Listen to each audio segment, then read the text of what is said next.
오늘은 가데스 바네아 배역의 비밀 시리즈 9번째이자 새롭게 낸 구약 성경 시리즈로는 29번째입니다. 본문은 민수기 14장 20절에서 25절입니다. 민수기 14장 20절에서 25절 제가 봉독하겠습니다. 여호와께서 이르시되 내가 내 말대로 사하노라. 그러나 진실로 내가 살아있는 것과 여호와의 영광이 온 세계에 충만할 것을 두고 맹세하노니 내 영광과 애국과 강야에서 행한 내 이적을 보고서도 이같이 10번이나 나를 시험하고 내 목소리를 청종하지 아니한 그 사람들은 내가 그들의 조상들에게 맹세한 땅을 결단코 보지 못할 것이요 또 나를 멸시하는 사람은 한 사람도 그것을 보지 못하리라. 그러나 내 종 갈렙은 그 마음이 그들과 달라서 나를 온전히 따라선즉 그가 갔던 땅으로 내가 그를 인도하여 드리리니 그의 자손이 그 땅을 차지하리라. 아말렉인과 가나안인이 골짜기에 거주하나니 너희는 내일 돌이켜 홍해 길을 따라 강야로 들어갈지니라. 모세가 율법을 수여받으러 시내산에 올라간 사이에 이스라엘은 금송아지를 만들어서 애굽에서 구원해 준 신이라고 칭하면서 음란하게 섬겼습니다. 크게 진노하신 하나님이 그들을 멸하려 했으나 모세는 자기가 희생되어도 좋으니까 당신의 영광만은 손상되지 않도록 그 계획을 취소해 달라는 중보 기도를 드려서 용서받았습니다. 이스라엘은 하나님의 그 큰 은혜를 잊고도 가데스에서 다시 똑같은 죄악을 저질렀는데 이번에도 모세는 이방 족속들 사이에 하나님의 영광을 높여야 하므로 강대하신 인자로 용서해달라고 또 간절히 기도드렸습니다. 하나님은 내가 내 말대로 사노라라고 한 후에 그러나라고 말씀을 이어갔는데 내 기도를 들으는 주되 부분적으로만 들어주겠다는 뜻을 밝혔습니다. 당장에 전염병으로 멸하는 심판은 취소했으나 당신을 배역한 1세대는 강야에서 방황하다 죽어야 하는 벌을 내렸습니다. 이스라엘이 하룻밤만에 배역했기에 격분하신 하나님도 내일 당장 강야로 들어가라고 명했습니다. 말하자면 모세가 앞에 19절에서 애굽에서부터 지금까지 이 백성을 사하신 것 같이 사하시옵소라고 간구한 그대로는 들어주지 않은 겁니다. 하나님은 지금까지 용서하면서 가나안 정복 소명은 그대로 두었습니다. 모세로서도 전염병 심판에서 사함받으면 회중을 다시 잘 다독여서 가나안으로 진군하겠다고 마음먹었을 것입니다. 그러나 하나님은 갈렙을 비롯한 믿음의 사람 극소수만 제외하고 아무도 젖과 꿀이 흐르는 약속의 땅에 발을 들여넣지 못한다고 선포했습니다.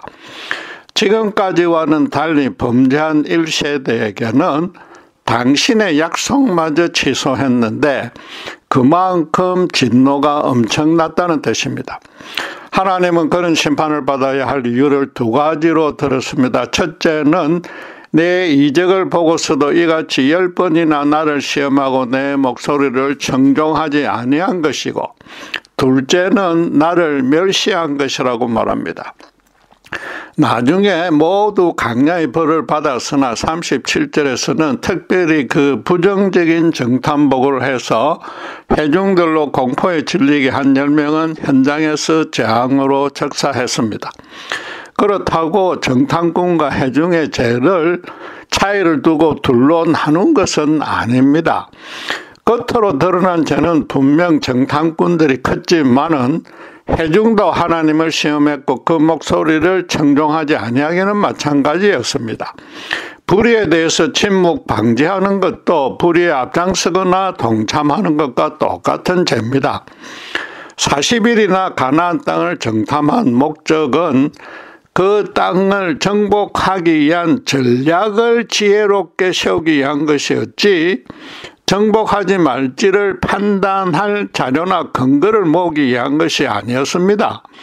전쟁의 승리도 400년 전에 이미 하나님에 의해 확정되어 있었습니다. 그런데도 그들은 겨우 하룻밤만 걱정하다가 곧바로 애굽으로 돌아가겠다고 뜻을 모았습니다. 이스라엘 모두가 이미 한번 받아 누렸던 하나님의 그 강대한 인자를 완전히 무시했습니다. 바꿔 말해서 앞장서서 거역한 자나 못 이긴 척 가담한 자나 이스라엘 백성은 똑같이 하나님이 주실 기업을 차지하고 싶은 열정은커녕 소원도 없었던 것입니다. 전쟁을 치른 남자 장정 모두가 가정의 가장이고 당신은 아버지의 가치관과 생활 방식을 가족 전체가 그대로 따르므로 이는 그들만의 문제가 아니었습니다. 하나님은 이스라엘 자손이 대대로 당신을 높일 수 있는 거룩한 삶의 터전을 주신다고 약속했습니다. 가나안 전쟁을 담념한 것은 이스라엘의 아버지들이 자기 자녀들을 하나님이 마련해 줄 장막에 살게 하려는 의사가 전혀 없었다는 뜻입니다. 하나님으로서는 그들이 원하는 대로 애굽으로 돌아가게 허락할 수는 도저히 없었습니다. 모세가 기도하지 않았어도 당신의 영광이 훼손되는 일은 절대 묵과할 수 없습니다. 그러니까 모세의 기도에 응답하면서 27절에 여호와의 영광이 온 세계에 충만할 것을 두고 맹세한다라고 선언하신 것이 까닭입니다. 어쨌든 이스라엘이 가나안에 들어가기 싫다고 하므로 그 소원대로 광야에서 방황하다 죽도록 했습니다. 당신의 백성들로 척박한 광야에서 방황하다 죽게 만들고 가나안을 정복하지 않았다고 해서 이방 족속들이 여호와의 능력이 모자란다고 절대 멸시하지 못합니다. 먹고 마실 것 하나 없는 곳에서 그토록 오랫동안 아무 문제 없이 살았다는 사실을 알면 오히려 더 두려워지게 됩니다. 자기들로서는 이건 도무지 불가능한 일이므로 이스라엘 신의 능력이 과연 어디까지인지 몰라서 너무나도 경외롭게 여길 것이라서 하나님의 영광은 전혀 실추되지 않습니다. 또 언제 쳐들어올지 모르니까 더 전전긍긍하게 되는데 실제로 여호수아가 성공할 때까지도 그들의 두려움은 전혀 줄지 않았습니다. 하나님의 영광은 당신께서 스스로 높이거나 낮추거나 하지 않으며 구태 그럴 필요도 없습니다. 영광이라는 단어는 거룩과 마찬가지로 근본적으로 하나님에게만 적용됩니다. 다른 모든 피조물과는 완전히 다르니까 거룩하시며 또 그래서 그분만이 영광스러운 존재입니다. 모든 피조물로부터 언제 어디서 어떤 일이 일어나도 모든 영광을 받을 수 있고 또 받아야만 하는 그런 유일한 분입니다. 유일하게 영광스러운 존재가 행한 일이므로 당연히 그 모든 일도 영광스럽습니다.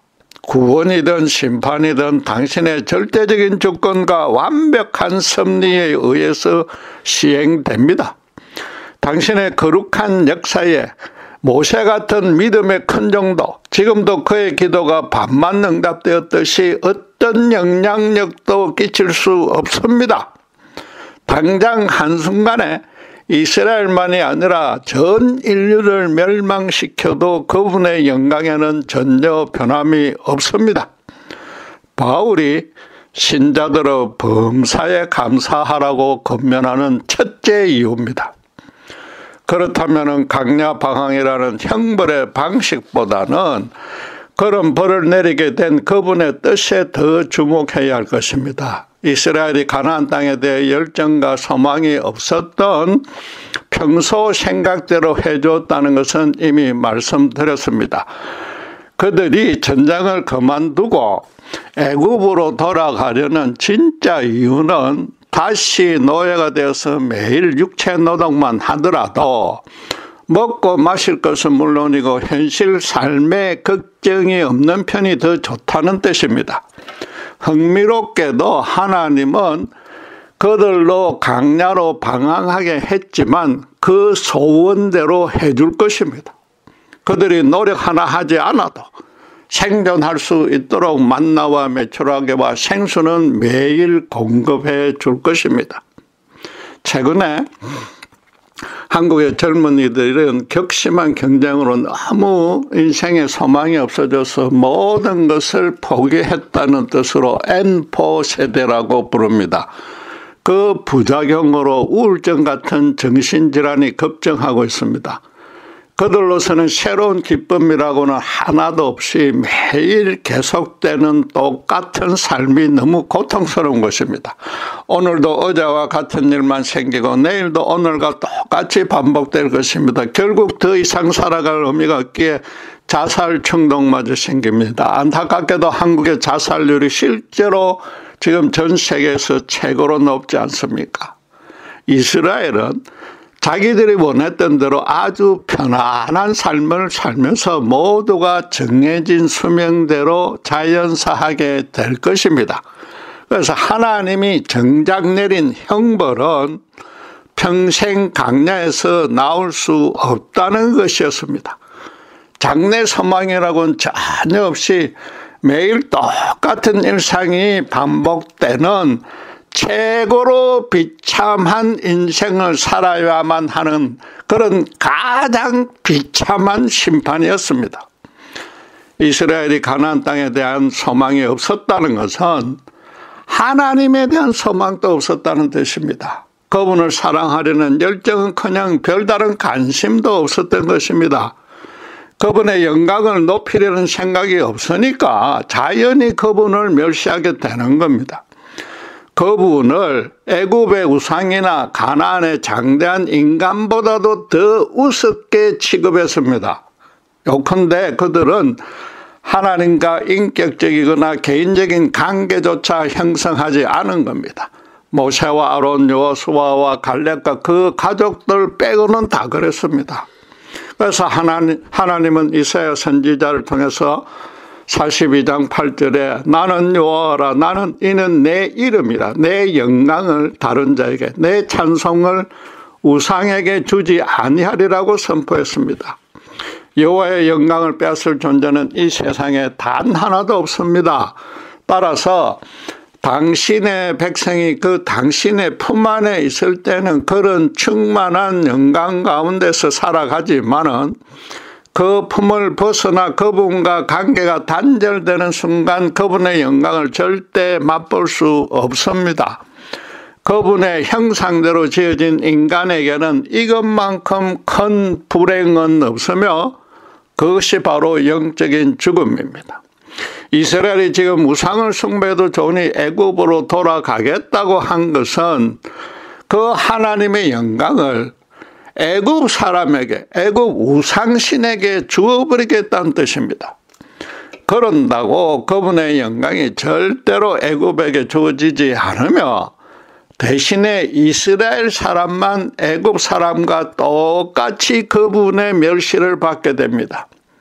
결국은 이스라엘 2세대 들어 자기들 아버지 세대가 평소에 얼마나 패역한 믿음을 지녔고 그 결과가 어떻게 되는지 이 창살 없는 감옥인 강야 방황 40년 동안 똑똑히 보고서 깨닫게 해주려는 뜻이었습니다.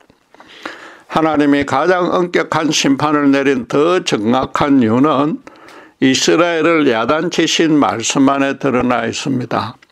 내 영광과 애국과 강야에서 행한 내 이적을 보고서도 이같이 10번이나 나를 시험하고 내 목소리를 청종하지 아니한다고 꾸짖었습니다.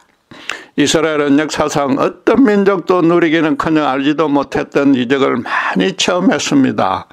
인간 세상에서도 돈과 권력이 많은 사람 앞에서는 자연스레 아부들기 바쁜데 이스라엘은 온 세상의 통치자인 하나님조차 대놓고 거역했습니다. 그래서 하나님은 이스라엘이 보고 체험한 것 중에 이적보다는 당신의 영광을 먼저 말했습니다. 그들은 제사장 나라 언약을 체결할 때 당신께서 시내산 정상에 실제로 임했고 그것을 보았기 때문입니다. 성경은 출애굽기 19장 20절에서 여호와께서 시내산 곧 그 산 꼭대기에 강림하시고 모세를 그리로 부르시니라고 했고, 또 20장 18절에서 백성의 우레와 번개와 나팔 소리와 산의 연기를 본지라라고 증언합니다. 당신의 실체를 볼 수 없도록 연기로 가려서나 너무나 장엄한 광경과 엄청난 소리로 인해서 모두가 죽을까 두려워했으며 하나님도 절대로 가까이 올라오지 못하게 엄격하게 명했습니다. 심지어 35장 29절에서 36절을 보면은 하나님을 해막에서 대면하고 난 모세의 얼굴에 반영된 그 영광의 강체조차 너무 빛이 나서 백성들이 똑바로 쳐다보기를 두려워했기 때문에 모세가 수건으로 가렸을 정도였습니다. 사람은 아주 엄청나거나 무서운 사건을 경험하고 나면 트라우마가 남아서 평생을 따라다닙니다. 그와 비슷한 사건이나 여건에 처하게 되면은 그때의 경험과 감정이 되살아납니다. 이제 가나안 전쟁으로 자녀들 목숨까지 걸어야 할 크게 두려운 상황이 닥쳤기에 가장 최근에 가장 크게 두려워했던 시내산 트라우마도 자연히 떠올랐을 것입니다. 그러면은 그때의 두려움이 지금보다도 훨씬 컸었고, 그렇다면은 지금의 가나안 족속보다는 하나님이 더 무섭다고 느껴져야 합니다. 그 장엄하고 두려웠던 하나님의 영광을 회상했다면은 당연히 하나님의 명령에 순종할 수밖에 없습니다.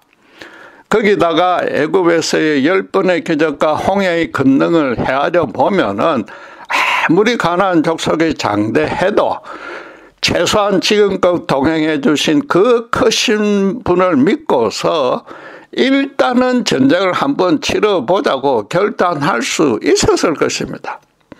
이스라엘은 그런 트라우마도 생기지 않을 정도로 영적으로 완전히 무감각했던 것입니다.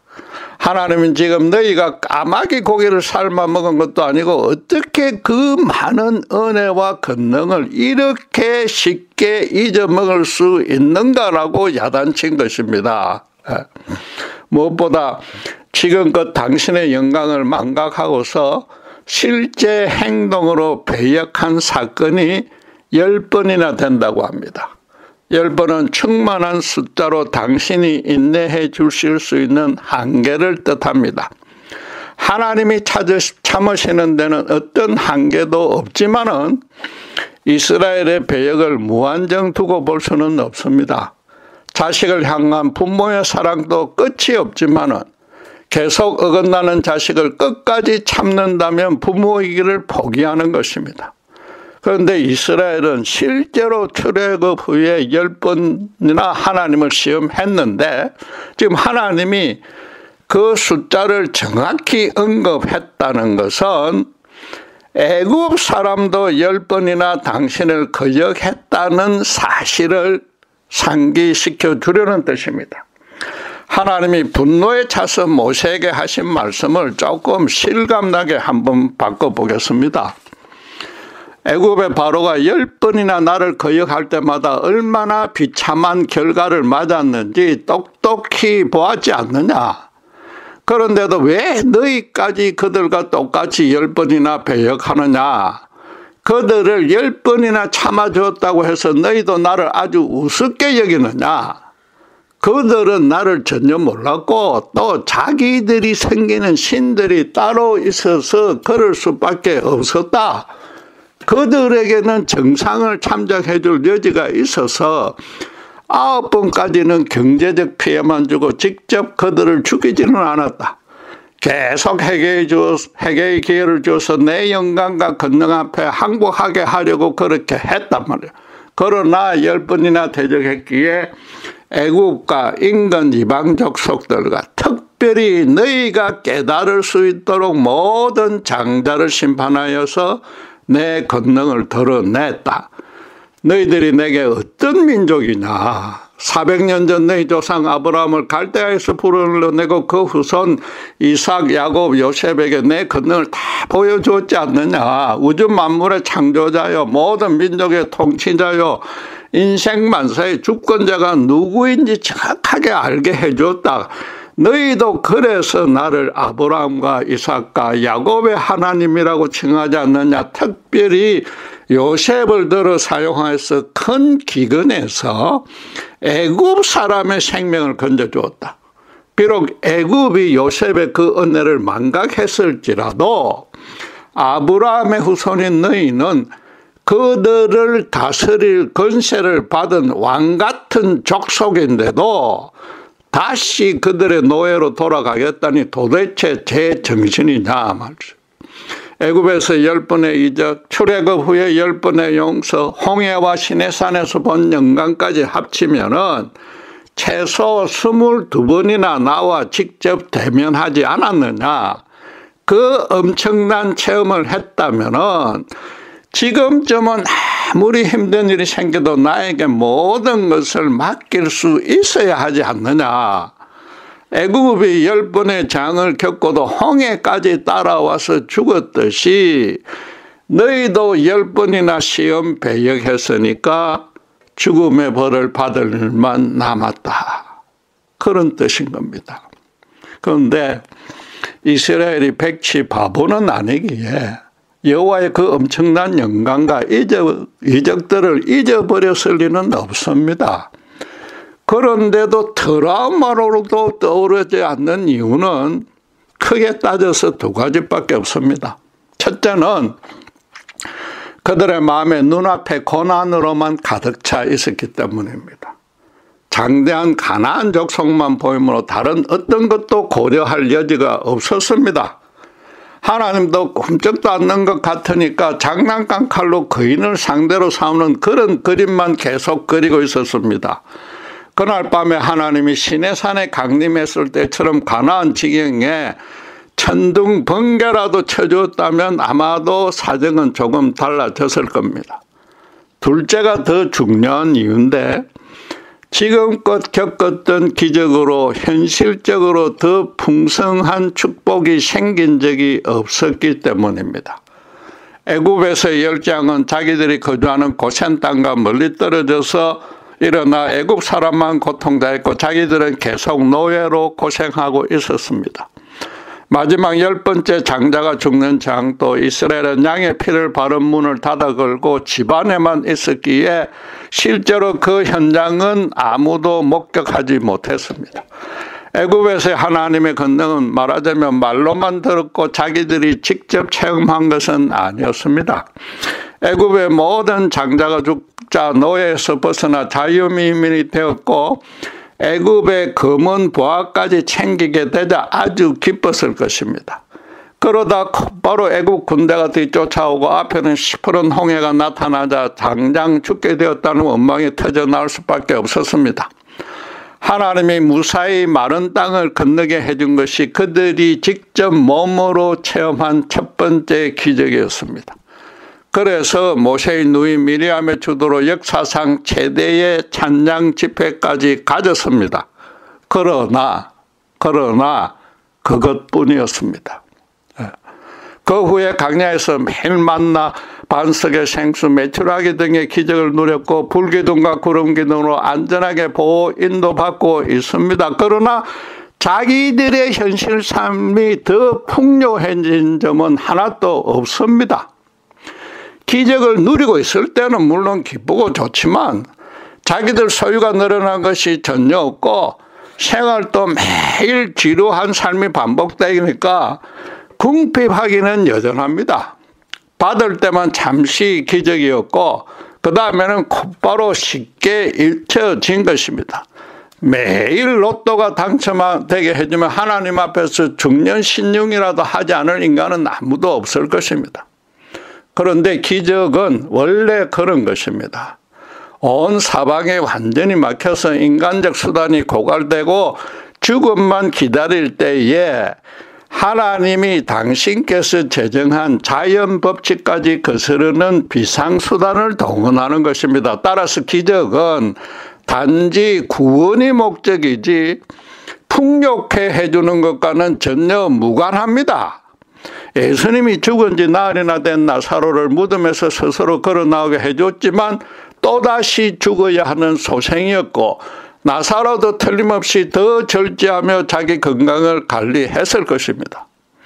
유일한 외에는 출애굽 당일 애굽의 검은 보와 값진 옷을 챙길 수 있게 해준 일입니다.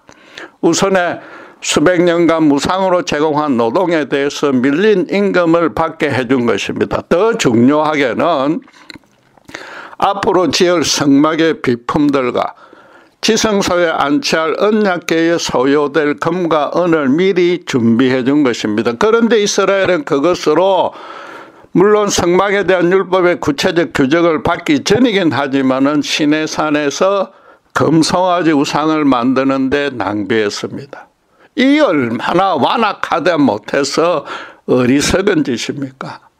부모가 훌륭한 사람이 되라고 대학원 졸업까지 등록금 전액을 일시불로 주었는데 아들이 하루 저녁에 도박이나 음주 가무에 다 허비한 꼴입니다. 그런데도 하나님은 한번 참고 용서해 주셨습니다. 이스라엘이 기적을 이룬 첫째 이유는 당장의 고난에 집중했기 때문이고, 둘째 이유는 현실 삶의 풍요가 보태지지 않았기 때문입니다. 그 둘을 합치면 결국 지금 여기서 자기들을 곧바로 형통평욕해 해주는, 최소한도 어떤 위험에서도 구해주는 그런 하나님만 원했던 것입니다. 한마디로 순간순간 자기들이 구하는 대로 다 따라주는 그런 하나님입니다.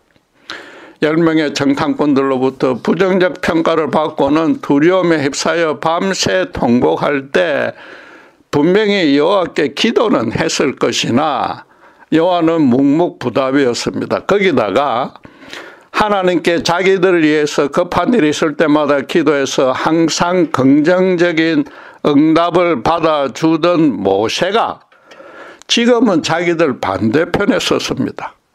여호와는 모세 편이니까 자기들이 기도해도 아무 소용이 없다고 여기고 지레 포기했을 가능성이 더 큽니다. 어쨌든 하나님께 지금 여기서의 형통과 풍요만 바란다는 것은 그분과 지속적이고 장기적인 교제와 동행에는 전혀 관심이 없다는 뜻입니다. 마치 자동 판매기에 동전을 넣기만 하면 자기가 원하는 물건이 자동으로 떨어지는 식의 하나님만 바라는데, 지금 가데스에서 그 자동 판매기가 완전 먹통이 되었다고 발로 차고 있는 꼴입니다. 지금까지 10번이나 용서해 주었던 것도 사실은 하나님이 그 판매기의 작동법을 일시적으로 다르게 고쳐준 것인데도 이스라엘은 그런 짐작조차 못하고 있습니다. 하나님으로서는 이스라엘의 배역을 10번이나 용서해 줌으로써 그들이 회개하고서 당신과 진실한 인격적 관계를 맺게 되기를 소원했던 것입니다. 그러나 그들은 끝까지 여호와는 싫고 애굽의 상이 더 좋다는 뜻을 드러냈습니다. 하나님은 400년 전부터 따로 불러내어서 인도해온 당신의 백성에게 찬양 대신에 멸시를 받았습니다. 얼마나 화가 났으면 세상 어떤 것에도 영광을 뺏기지 않고 멸시받을 존재가 전혀 아닌데도 당신의 입으로 지금 스스로 멸시를 받았다고 말하고 있습니다. 이스라엘은 그 이후에도 계속 당신을 멸시했기에 여호와는 이사야 선지자를 통해서 이렇게 한탄했습니다. 이사야서 1장 2절 3절은 이렇게 말합니다. 내가 자식을 양육하였거늘 그들이 나를 거역하였도다. 소는 그 임자를 알고 나귀는 그 주인의 구유를 알건만은 이스라엘은 알지 못하고 나의 백성은 깨닫지 못하는도다. 부모를 모르는 이스라엘은 주인을 알아보는 짐승들보다 못하다는 것입니다. 믿음으로 살아간다는 것은 그래서 하나님의 영광을 절대 훼손시키지 않으려고 모세처럼 모든 것을 희생, 수고, 노력한다는 뜻입니다. 쉽게 말하면은 그분의 자녀로서 정말로 그분을 친아버지로 대우하는 겁니다. 여러분 혹시 이스라엘이 너무 완악하고 한심하다고 여겨집니까? 사실은 지금까지 바로 우리 이야기를 한 겁니다. 처음 예수를 믿고 나서 지금껏 신앙생활을 해오는 과정을 잘 살펴보십시다. 무엇보다 현재 새벽마다 기도하고 있는 내용이 무엇이며 어떤 마음으로 기도하고 있는지 정말로 진지하고도 심각하게 한번 따져보기를 원합니다. 우리 모두가 이미 하나님의 영광을 보았고 기적도 체험했습니다. 예수를 믿고 신자가 되어서 매주 교회에서 거룩하게 예배를 보는 것들부터 둘도 없는 영광이다, 기적입니다. 나는 남들보다 훨씬 선하니까 얼마든지 천국 갈 수 있다고 자신했습니다. 그래서 하나님을 믿으려 하지 않았고 찾지도 두려워하지도 않았습니다. 그 대신 세상이 주는 쾌락과 풍요가 너무 좋아서 수단 방법을 가리지 않고 돈만 추구하고서 자신을 치장하여 최고로 높이려고 했습니다. 그런 일에 해방 놓는 자는 누구라도 비난하고 멸시했습니다. 그대로 두었으면 영원한 지옥 심판이 기다렸고 그 전에 이 땅에서부터 매일 돈만 죽으라고 쫓아다니는 그런 똑같은 삶을 반복하는 너무나 허망하고 갈급하고 비참한 인생이었을 것입니다. 그런데 성자 하나님이 영광의 보좌를 보여주고 비천한 인간 죄인의 모습으로 십자가의 죽으심으로 아무 소망 없던 우리에게 하늘문을 활짝 열어주셨습니다. 주님은 요한복음 17장 1절에서 10절에 보면은 십자가에 달리기 전날 당신의 그 십자가 죽음으로 성부 하나님은 물론이고 그 은혜를 믿을 신자도 영화롭게 해달라고 간절히 기도했습니다. 예수님이 나를 개인적으로 알고서 먼저 찾아와 성령으로 거듭나게 해주고 지난 모든 죄를 진심으로 회개토록 해주셨습니다. 신자는 십자가에서 그 큰 하나님의 영광을 보았고 그 영광을 이미 자기 것으로 소지하게 되었습니다. 십자가라는 영적 트라우마를 지닌 자가 신자입니다. 우리의 연약한 기도로 수시로 범하는 죄에서 용서받고 있고 현실 고난에서 건짐을 받는다는 것은 너무나 큰 기적입니다. 알게 모르게 성령님이 세상 죄악과 현실 고난을 미리부터 막아주시는 은혜는 우리가 셀 수도 없이 많습니다. 그런데도 혹시 매일 아침마다 바로 지금 여기서의 형통과 풍요만을 빌고 있지는 않습니까?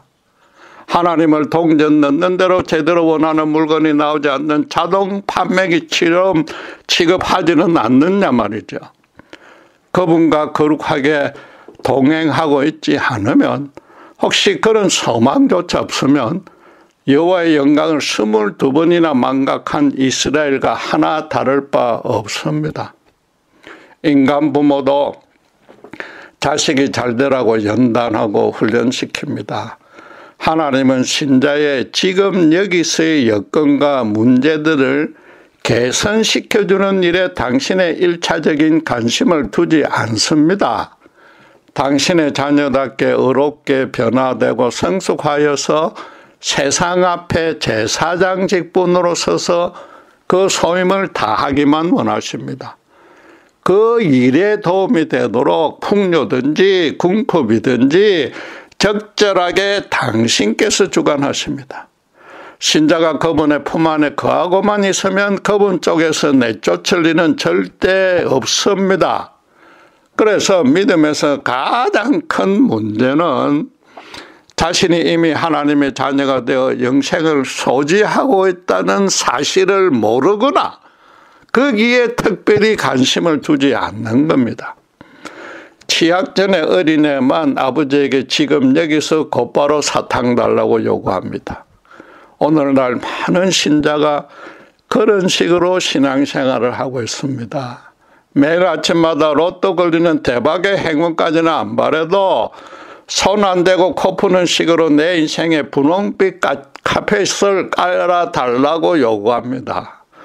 그런데 그런 보상은 우상신들이나 떠드는 거짓 과대 광고인데 그걸 눈속임하려고 최고로 최대한 지성과 재물을 바치라고 요구하는 것입니다. 죄송하지만 오늘날 교회도 그런 양식을 띠는 교회가 많습니다. 이스라엘도 지금 그런 거짓에 넘어가서 애굽으로 돌아가려는 것입니다. 여호와의 영광을 잊어버리지 않은 모세 일행에게만 지금 여호와가 동행하고 그러지 못한 나머지 60만이 넘는 장정은 그분에게 완전히 예면당했습니다. 우리 또한 이미 소지한 예수 십자가의 영광과 기적을 어떤 이유가 되었든 잠시 잊고 있다면은 새벽 기도마다 뜨겁게 부르짖어도 하나님이 약속한 땅에 맹세코 발을 들이지 못할 것이라는 선언을 들을 수 있습니다. 신자에게 이보다 더 두려운 일이 어디 있습니까? 새벽 기도가 하나님의 은혜를 받는 첩경이 아니라 오히려 그 반대가 될 수도 있단 말입니다. 물론 아무리 믿음이 좋아도 여전히 진토 같은 체질이라 현실 고난이 닥치면 두려움부터 생길 수밖에 없습니다. 그럴 때마다 우리가 하나님을 거역한 일과 그럼에도 그분이 은혜를 베풀어 주신 일의 숫자를 서로 좀 비교해 보십시오. 틀림없이 우리 죄악보다는 그분 은혜의 숫자가 훨씬 더 많을 겁니다. 그분의 우리를 향한 사랑이 우리의 그분을 향한 사랑과는 아예 게임이 안 된다는 뜻입니다. 그렇다면은 앞으로 어떤 문제와 환난이 닥쳐도 여전히 그분의 영광 안에 거하게 될 것은 분명한 사실이므로 굳이 매번 두려움에 휩싸일 이유가 없는 것 아닙니까? 기도하겠습니다. 우리 체질이 연약하고 믿음이 부족해서 현실 고난에 무너질 때가 많았음을 고백합니다. 그럼에도 현실보다 더 크신 하나님을 눈앞에 보지 못하고 그럼에도 지금까지 받은 그분의 은혜는 헤아릴 수 없을 정도로 많을 줄 믿습니다. 그런 분별을 할 수 있는 지혜와 영적인 트라우마가 우리 속에 계속 살아있게 하시고 예수님의 십자가 안에서 이미 영생을 소지한 왕같은 백성임을 잊지 않도록 붙들어 주시옵소서. 그리하여 세상 어떤 시험과 유혹과 고난에도 넉넉히 십자가의 그 은혜를 붙들고 승리할 수 있도록 축복해 주시옵소서. 감사합니다. 우리 주 예수 그리스도 이름으로 기도드렸습니다.